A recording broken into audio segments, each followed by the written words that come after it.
The battle everyone thought was over, it just reignited with a vengeance. Caroline Leavitt, after her initial lawsuit sent shockwaves through the View, is back, and she's not playing. Her second lawsuit has just dropped, and this time, it's an E. All-out legal war. Whoopi, Joy, and the rest of the panel thought they'd weathered the storm, that the controversy would fade. They were wrong. Dead wrong. This new lawsuit, it's explosive. Caroline alleges defamation, workplace harassment, and targeted reputational damage. She claims the View's hosts and producers didn't just spread lies, they orchestrated a smear campaign to blacklist her from media. And the evidence? Reportedly damning. Emails, texts, insider testimonies. We're talking coordinated false narratives on air, secret backroom deals to block her appearances, and targeted harassment. The damages? Millions. A public apology isn't enough. This could financially cripple the network. ABC is in crisis mode. This isn't just a lawsuit. It's a direct assault on the View's credibility. The moment the news broke, the View's set descended into chaos. Whoopi reportedly froze, then stormed off, demanding answers. Joy, initially dismissive, panicked as she read the legal documents. Heated arguments erupted. Sunny confronted producers. Alyssa stayed eerily silent. Sarah checked her phone, hoping for a PR miracle. Producers scrambled. Legal advisors rushed in. ABC executives were livid. This wasn't just another fire. It was a full-blown legal nightmare. Did the hosts go too far? Has the View become a liability? Behind the cameras, things spiraled. Whoopi, after filming, reportedly slammed her dressing room door, refusing to speak for an hour, making frantic calls. Her anger was palpable. She blamed everyone, especially Caroline, calling her dangerous, vindictive, and out to destroy the show. Joy, meanwhile, was shaken. Her confidence shattered. She vented to producers, asking, "How long are we supposed to put up with this?" When she learned ABC's legal team was unsure how to proceed, panic set in. "If we lose this one, I'm done," she reportedly declared. The tension was thick enough to cut with a knife. Whispers circulated about past incidents, hushed complaints, about a toxic work environment. This wasn't just about one lawsuit. It was about a pattern of behavior, a culture of fear. News of the lawsuit hit the press, and ABC's corporate offices exploded. Emails flooded in. Executives were pulled from meetings. This wasn't just controversy, it was a full-blown crisis. ABC's lawyers knew this was serious. The evidence was there. Internal emails, leaked recordings, a trail of misconduct was being exposed. This was a PR disaster waiting to happen. Executives scrambled for solutions. Damage control was initiated. A generic statement, instructions for the hosts to stay silent, and a quiet attempt to reach Caroline's team for a settlement. But Caroline wasn't backing down. "Caroline has nothing to say to you. We'll see you in court," was the terse reply. The network's carefully crafted image was crumbling, revealing the cracks beneath. The internet erupted. Hashtags like Gossiam Caroline vs. The View and The View Exposed trended. Conservative influencers ripped into ABC, smelling blood in the water, calling for a boycott. Fox News ran headlines about the Bombshell lawsuit, questioning the network's ethics and highlighting past controversies.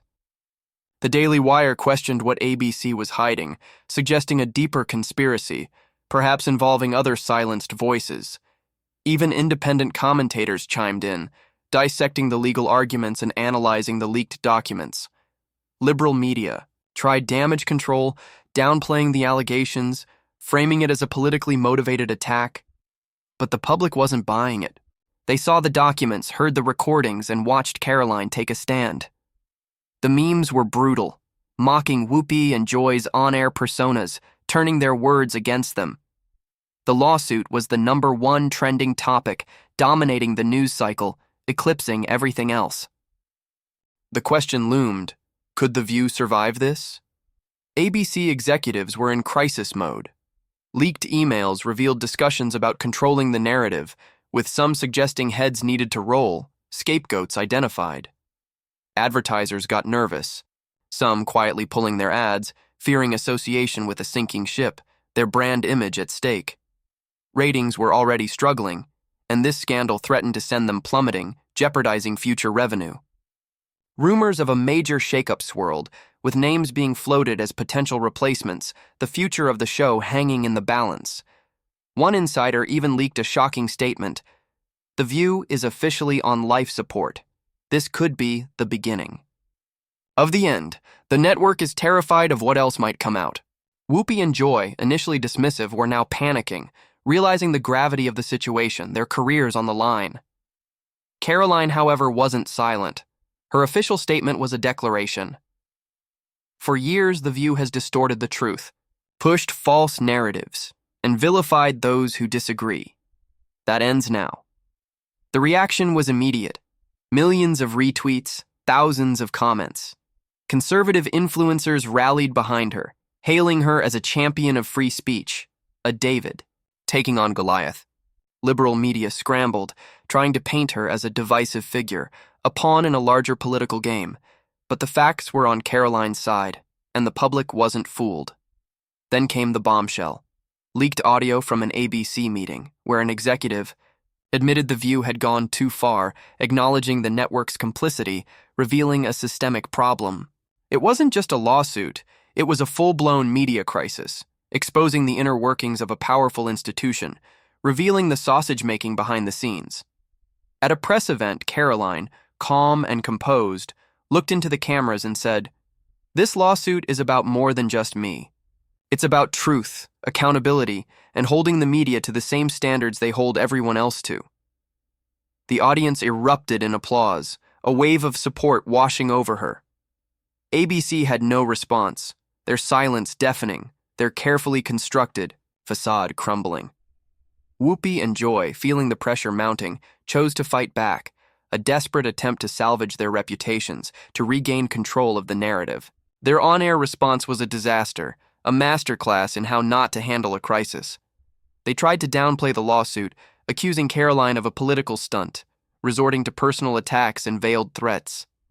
But their words rang hollow, laced, with defensiveness, thinly veiled anger, and a palpable sense of fear. The internet pounced, dissecting their every word, exposing their hypocrisy, their past statements contradicting their present denials. Clips of Caroline's calm, factual interviews went viral, juxtaposed with Whoopi and Joy's increasingly agitated pronouncements, highlighting the stark contrast. They were exposed as hypocrites, their carefully constructed personas shattered, their credibility in tatters. ABC, realizing the further damage, pulled the episode from streaming platforms, issued stern warnings to the hosts, and scrambled to contain the rapidly escalating fallout. Whoopi and Joy's attempt to fight back had backfired spectacularly, digging them deeper into the hole, accelerating their descent.